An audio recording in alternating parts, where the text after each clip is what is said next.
दोस्तों RBI assistant के paper में सिर्फ 4 दिन का समय जो है वो शेष है। हम लोगों ने लगातार बैचेस में क्लास किया है। यूट्यूब पे भी मैंने आपको most expected content RBI assistant mains के रिगार्डिंग दिया है और मुझे बड़ी खुशी है कि जो कंसिस्टेंसी के साथ जिन बच्चों ने इन चीज़ों को प्रैक्टिस किया है उनको इसका बेनिफिट जो है वो बहुत हुआ है। क्या स्ट्रेटजी लास्ट के 3 से 4 दिनों में रखनी चाहिए एज अ एस्पायरेंट, क्या एक एक्यूरेसी का लेवल होना चाहिए, अटेम्प्ट का लेवल होना चाहिए, इन सभी पे हम डिटेल बात करेंगे। नमस्कार दोस्तों, स्वागत है आप सभी का एक बार फिर से। अगर आप इस चैनल पे नए हैं, इस वीडियो को पहली बार देख रहे हैं, मेक श्योर करें आप सभी लोग चैनल को सब्सक्राइब जरूर कर लीजिएगा, क्योंकि यहाँ पे न केवल इंपॉर्टेंट इंफॉर्मेशन, प्री से मेंस तक का complete reasoning content one stop solution में आपको मिलता है। मेक श्योर करें आप सभी लोग चैनल को सब्सक्राइब जरूर कर लीजिएगा। चलिए बिल्कुल स्क्रैच से जो है वो समझना शुरू करते हैं। देखिए 650 वैकेंसीज के लिए लगभग 8000 के करीब शॉर्टलिस्टेड जो बच्चे हैं उनका जो है वो फाइनल बैटल है। इसका मतलब ये है कि रफली एक सीट के लिए 12 से 13 कैंडिडेट कंपीट कर रहे हैं। 7 जून को आप लोगों का जो है वो मेंस का एग्जाम होने वाला है। प्री के नंबर काउंट नहीं होते, जो लोग बिगनर हैं उनको मैं बता दूं, बाकी लोग ऑलरेडी जानते हैं कि मेंस का ही मार्क्स जो है वो ओवरऑल काउंटेबल मैनर में होता है। पेपर को अगर आप देखें कि क्या अटेम्प्ट्स आपको करना चाहिए, सभी सेक्शन में आपको 40-40 मार्क्स जो है वो मिल रहे हैं। ठीक है, रीजनिंग, इंग्लिश, क्वांट, जीए और कंप्यूटर, तो टोटल 200 क्वेश्चंस हैं, 200 आपको मार्क्स हैं। सेक्शनल टाइमिंग भी यहां पे दिया गया है। ठीक है, आप समझिएगा मेरी बात को। मैं अगर आपसे कहता हूं कि आपने 120-130 अटेम्प्ट्स अगर आपने किए और 85% की एक्यूरेसी है, तो आपके मार्क्स कहां तक जाएंगे? लगभग 95-100 तक जाएंगे। अगर आप 135 से 145 करते हैं, 90% की एक्यूरेसी है, तो आपके मार्क्स 115-120 के आसपास जाएंगे। अगर आप 145 से 150 के 20 करते, मतलब 50 के बीच स्कोर करते हैं, 90% एक्यूरेसी है, आपका स्कोर 130 प्लस जाएगा। लेकिन अगर आपका एक स्कोर जो है वो 155 प्लस और 90 क्या 95% प्लस की एक्यूरेसी अगर आपकी है, तो आपका स्कोर जो है वो लगभग 140-145 के प्लस जाएगा। ये आपका एक अटेम्प्ट प्लस एक्यूरेसी। एक्यूरेसी मतलब क्या कि आपने अटेम्प्ट किया है और आपको ये क्लियर है कि हाँ भाई लगभग लगभग ये सही है। हवेबाजी मत करना भाई, मैंने हमेशा कहा है एक्यूरेसी को मेंस में ज्यादा प्रायोरिटी दो रेदर देन कि आप कुछ भी अटेम्प्ट करके आ जाएंगे, क्योंकि एक्यूरेसी आपको मेंस में काफी हद तक जो है वो संभाल लेती है। ठीक है, ओके। जैसे मान लीजिए आपने 160 अटेम्प्ट किए, 80% की एक्यूरेसी है, इसका मतलब यह है कि आपके 128 करेक्ट होंगे, 32 यहां पे रॉन्ग होंगे, आपका स्कोर रह जाएगा लगभग 120 के आसपास। ठीक है, लेकिन अगर आपने 145 स्कोर किया है और 95% की एक्यूरेसी है, तो आपका स्कोर कहां जाएगा? 136 प्लस के आसपास जाएगा।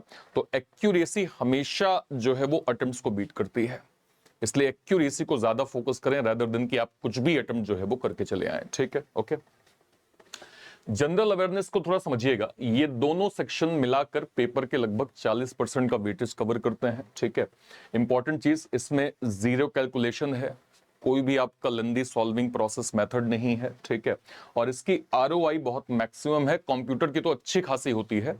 जीए भी आपके जो भी रिस्पेक्टिव टीचर हैं जिनसे आप पढ़ रहे होंगे, उन्होंने ना केवल वो डेली क्लास करते होंगे, 3 महीने की करंट अफेयर्स, 6 महीने की करंट अफेयर, उनका एक सिस्टमैटिक जो है वो क्लास होता होगा, वो पीडीएफ प्रोवाइड करते होंगे। मैं उम्मीद करता हूं कि आपके जो भी रिस्पेक्टिव एक टीचर हैं जीए के, है ना, चाहे मैं कहूं हमारे यहाँ विवेक सर हैं, आप उनकी क्लास अगर कर रहे हैं, वो लगातार वो सारी चीजें प्रोवाइड कर रहे हैं जो आपकी प्रिपरेशन के लिए इंपॉर्टेंट है। ठीक है, अगर जी और कंप्यूटर मिला के आपके 60 जो है वो अटेम्प्ट होते हैं और 90% एक्यूरेसी है, तो आपको लगभग 54 मार्क्स यहां पे मिल जाएंगे, जो कि ओवरऑल सिलेक्शन का आपका फाउंडेशन बन सकता है। ये चीज ध्यान रखिएगा। तो ये दो सेक्शन आपके लिए काफी इंपॉर्टेंट होंगे।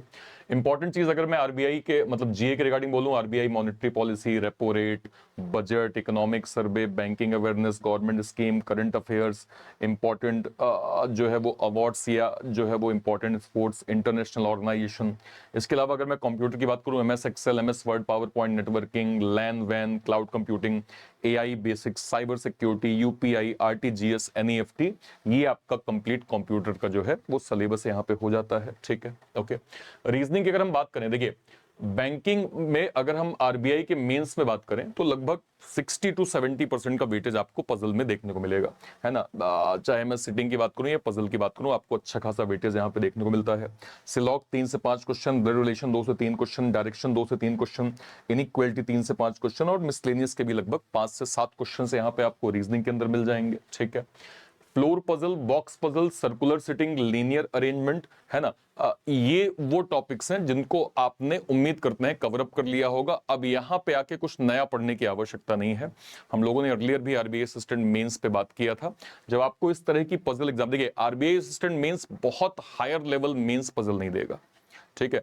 वेरिएबल बढ़ा सकता है, एक वेरिएबल, दो वेरिएबल, मैथमेटिकल कैलकुलेशन कर सकता है, लेकिन जो एसबीआई पीओ मेंस की पजल आएगी वैसी नहीं आती है। इसलिए आप अगर चूज करके, लेट सपोज 4 पजल हैं, तो 4 में से आइडियली 2 पजल हो जाती हैं। मैं आपको बहुत क्लियर करता हूं, और अगर आपने थोड़ी प्रैक्टिस कर रखी होगी तो 3 पजल तक बन जाती हैं, ठीक है। क्योंकि आरबीआई असिस्टेंट जो मेंस का पजल है, समतुल्य आपने अगर आरआरबी क्लर्क मेंस का पेपर दिया होगा तो आपको उसके अकॉर्डिंग का कंटेंट यहां पे मिलेगा, ठीक है, ओके। क्वांट में देखिए डीआई के 15 से 20 क्वेश्चन, अर्थमेटिक के 12 से 15 क्वेश्चन, सिंप्लीफिकेशन 5 क्वेश्चन, नंबर थ्रीज 5 क्वेश्चन, मिसलेनियस के लगभग 3 से 5 क्वेश्चन। इसमें caselet DI, missing DI, table DI, percentage, ratio, averages, profit loss, है ना, ये सारे टॉपिक आपके लिए इंपॉर्टेंट है। अगर आपने क्वांट में 30+ एक्यूरेट अटेम्प्ट कर लेते हैं तो सेक्शन में आपके जो मार्क्स, यानी जेन्युइन जो मार्क्स हैं, वो गेन करने की प्रोबेबिलिटी आपकी बढ़ जाएगी। रीजनिंग कंप्यूटर ऑलरेडी, जीए कंप्यूटर ऑलरेडी मैंने आपको बता दिया, रीजनिंग के मार्क्स बता दिए। यहां भी क्योंकि अटेम्प्ट्स हो जाते हैं, अगर आप अर्ली अटेम्प्ट, अभी मैं एक वीडियो और करूंगा जहां पे मैं आपको सेफ अटेम्प्ट पे हम लोग बात करेंगे, वहां मैं आपको डिटेल बताऊंगा कि क्या safe attempt RBI assistant mains में जो है वो लेके चलना चाहिए, तो बच्चों के स्कोर यहाँ पे प्रॉपर जो है वो बन जाते हैं, ठीक है। इंग्लिश में देखिए आरसी 10 से 12, क्लोज टेस्ट 5 से 7, error detection 5 question, parajumble 5 question, fillers 5 question, vocab के लगभग 3 से 5 क्वेश्चन यहाँ पे बनते हैं। यानी ओवरऑल अगर मैं देखूं 30+ अगर आपने अटेम्प्ट किया, एक्यूरेसी 90-95 के आसपास है, तो आपके लगभग 30-32 मार्क्स मिनिमम मिल जाएंगे। और इंग्लिश को हमेशा मैं कहता हूं अंडरएस्टिमेट आपको करने की आवश्यकता नहीं है। बहुत लोग इंग्लिश से भागने की कोशिश करते हैं। आरबीआई असिस्टेंट मेंस में बहुत ज्यादा इंग्लिश का लेवल नहीं आता है, बेस क्लियर है, उसी का समतुल्य थोड़ा सा लेवल अप कर देगा। आप डिसेंट मार्क्स से यहाँ पे लगभग 28-30 एटलीस्ट जो है वो गेन कर सकते हैं। मॉक एनालिसिस देखिए, मैं हमेशा ये कहता हूं कि आखिरी के टाइम पे जितनी आपने प्रैक्टिस की है उसमें एनालिसिस में आपको ज्यादा जोर देना है। अगर आप एक टेस्ट देते हैं, है ना, जो भी आपका टाइम है, उसमें जो आपके अटेम्प्टेड रॉन्ग हैं हमेशा उनको ट्राई किया करिए कि इनकी पहले मैं प्रैक्टिस कर लूं, अच्छे समझ लूं क्या मिस्टेक हुई है। अटेम्प्टेड रॉन्ग क्वेश्चंस को जितना आप एनालिसिस करेंगे आपको हेल्प जो है वो एग्जाम में उतनी ज्यादा मिलेगी, ठीक है, ओके। नेक्स्ट पे आइए। तो लास्ट के अगर मैं कहूं 3 से 4 दिन में क्या करना चाहिए, 4 जून यानी कल आप एटलीस्ट 2 मॉक जो है वो दे सकते हैं। एनालिसिस कर लीजिए, अपने एरर को जो देख लीजिए क्या मिस्टेक हो रही है। जीए का revision, computer revision, quant revision आप कर लीजिए। 6 जून में जो भी आपके शॉर्ट नोट्स हैं उनको एक बार देख लीजिए। Banking awareness, important current affair, है ना। इसके बाद कोई आपको मॉक देने की आवश्यकता 6 तारीख को जो है वो बिल्कुल नहीं होगी। थोड़ा सा दिन में आप इतनी जो है वो पढ़ाई अपनी प्रॉपर कर सकते हैं। 7 जून सीधे आपको बस एग्जाम देने जाना है। कोई भी नया कंटेंट, नया कुछ भी नहीं पढ़ना है, कुछ भी नया जानने की आवश्यकता आपको नहीं है। आप बस सीधे एग्जाम देने जाइए, ये देखिए कि आपने ओवरऑल पेपर का अटेम्प्ट जो है वो कैसे किया है, ठीक है सर, ओके। तो मैं अगर ओवरऑल यही कहूंगा, आरबीआई असिस्टेंट 2026 में सबसे बड़ा फैक्टर अब सिर्फ एग्जीक्यूशन है आपका। जीए और कंप्यूटर अगर आपने 80 मार्क्स का ये नंबर अच्छे से समझ लिया तो मैक्सिमम आप नंबर यहां से गेन कर पाएंगे। 90% की एक्यूरेसी आपके लिए इंपॉर्टेंट है।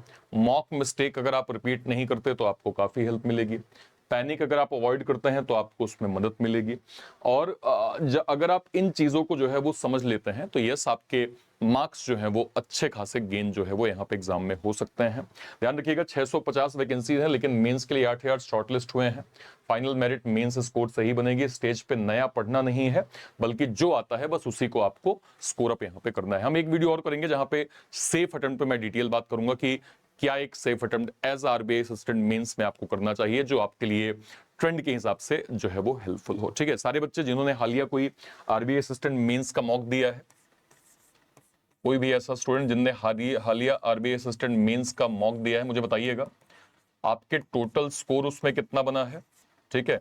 एक्यूरेसी का परसेंटाइल का कॉलम आपको उसमें कितना दिखता है, और सब्जेक्ट वाइज आपका स्कोर उसमें कितना है, ये आप लोग मुझे वीडियो के कमेंट सेक्शन में जरूर से जरूर जो है वो बताइएगा, ठीक है। ध्यान रखिएगा 2026 एग्जाम के लिए ऑलरेडी आपने चूंकि प्री के बाद मेंस के जो है वो पेपर आप देने वाले हैं। अब इस बार एसपीआई क्लर्क का नोटिफिकेशन देखने को मिलेगा, एसपीआई पीओ देखने को मिलेगा। बस एक चीज जरूर करिएगा, 7 तारीख के पेपर के बाद कंसिस्टेंसी ब्रेक मत करना। ये मत सोचना कि चलो यार बहुत पढ़ लिया, 2-4 दिन का आराम कर लेते हैं। अगर आप ये करोगे तो आपकी जो पढ़ाई चल रही है ना सर, रेगुलर जो पढ़ाई चल रही है, वो आपकी कहीं ना कहीं एक प्रकार से ब्रेक हो जाएगी, जो आपके स्टडी रूटीन को काफी इंपैक्ट करेगा। तो बस एक चीज जरूर करना, 7 तारीख का पेपर दिए हो, अब अभी अगर आप स्टूडेंट हो, 8 तारीख को वापस एज इट इज, अगर आप लाइब्रेरी जा रहे हैं, अगर आप घर में कहीं पढ़ रहे हैं, कहीं भी कोई स्टडी आप कर रहे हैं, उसकी कंटिन्यूटी आप लोग जरूर जो है वो मेंटेन करिएगा, ध्यान रखिएगा। 2026 के एग्जाम को ध्यान में रखते हुए हमारा डेडिकेटेड निर्माण फाउंडेशन चल रहा है, जो सभी ग्रेजुएट बच्चों के लिए है। सभी क्लर्क एग्जाम को हम टारगेट कर रहे हैं। इसके अलावा हमारा पलटन एक्स सर्विसमैन डेडिकेटेड जो है वो क्या कहते हैं बैच हमने लॉन्च किया है, जो कंप्लीट क्लर्क फाउंडेशन 2026 ईएसएम और डीएसएम कैटेगरी को डेडिकेट कर रहा है। इसके अंदर SBI clerk, IBPS clerk, RRB clerk, तीनों लेवल के फाउंडेशन को बिल्कुल स्क्रैच से हम पलटन एक्स सर्विसमैन फाउंडेशन में पढ़ रहे हैं। इसके अलावा हमारा एसबीआई पीओ फाउंडेशन जो है वो लॉन्च होने वाला है। हमारा एसबीआई पीओ मतलब प्री से मेंस तक का कंप्लीट एसबीआई पीओ का फाउंडेशन हम इस बैच के माध्यम से बिल्कुल स्क्रैच से जो है वो कर रहे हैं। और इसके अलावा चूंकि अभी अरुण सर का बर्थडे था, अरुण सर ने हालिया क्वांट नायक सब्सक्रिप्शन लॉन्च किया है, जिसमें अरुण सर के सारे बड़े बैचेस केवल 299 में आपको यहाँ पे प्रॉपर जो है वो मिल जाएगा। तो इंस्टेड ऑफ दिस कि आप अलग अलग बैचेस को अवेल करें, मैं आपको रिकमेंड करूंगा कि आपको हमारे बैंक महापैक के साथ जाना चाहिए। बैंक महापैक फिलहाल डिस्काउंटेड प्राइस में अगले 1 साल तक जितने भी बड़े नोटिफिकेशंस आएंगे, उसके जो भी बैचेस बनेंगे, वो सब आपको बैंक महापैक के अंदर मिल जाएंगे, जिसको 1 साल के लिए आप 999 में प्रॉपर जो है वो अवेल कर सकते हैं। ठीक है सर, ओके। इसके अलावा हमारा dedicated ex serviceman super pack है। ये एक ऐसा पैक है जो डेडिकेटेड हमारे एक्स सर्विसमैन कैटेगरी के लिए बनाया गया है। इसमें अभी तक के जितने भी एक्स सर्विसमैन बैचेस बन चुके हैं वो मिल जाएंगे, करंट के जो ऑनगोइंग एक्स सर्विसमैन बैचेस चल रहे हैं वो मिल जाएंगे, और आने वाले टाइम पे जो भी एक्स सर्विसमैन बैचेस बनेंगे वो भी आपको इसके अंदर प्रॉपर जो है वो मिल जाएंगे। इसको आप कहां से अवेल कर सकते हैं, या तो इसी वीडियो के डिस्क्रिप्शन बॉक्स में जाइए, या फिर कोई वीडियो, लेट सपोज मान लीजिए मैं ऐसे यहाँ पे जाता हूँ, ये चैनल है, आपने ऐसे रीजनिंग बाय अर्पित सर इस चैनल पे क्लिक किया, जैसे आप इस पे क्लिक करेंगे और जैसे आप यहाँ पे जो है वो कोई वीडियो, लेट सपोज मान लीजिए आप इसी वीडियो पे क्लिक करते हैं, जैसे आप इस वीडियो पे जाएंगे और इसके डिस्क्रिप्शन बॉक्स में आप जाएंगे, तो आपको यहाँ पे सबसे ऊपर ये बैंक महापैक की जो है वो लिंक मिल जाएगी। सीधे आप क्लिक करते ही इस पैक को जो है वो डायरेक्टली आप अवेल कर सकते हैं। इसके ठीक बगल में आप जाएंगे तो आपको यहाँ पे एक्स सर्विसमैन सुपर पैक की लिंक भी जो है वो मिल जाएगी।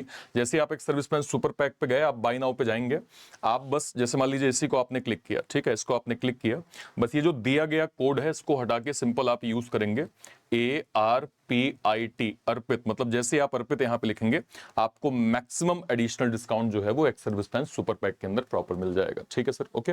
उम्मीद करता हूं आपको ये बातें बेस से जो है वो बिल्कुल क्लियर हो गई होंगी, और कहीं कोई डाउट होता है अपनी बात इस वीडियो के कमेंट सेक्शन में जरूर रखिएगा। टिल देन, तब तक के लिए thank you so much, thank you so much, जय हिंद, thank you, thank you, thank you.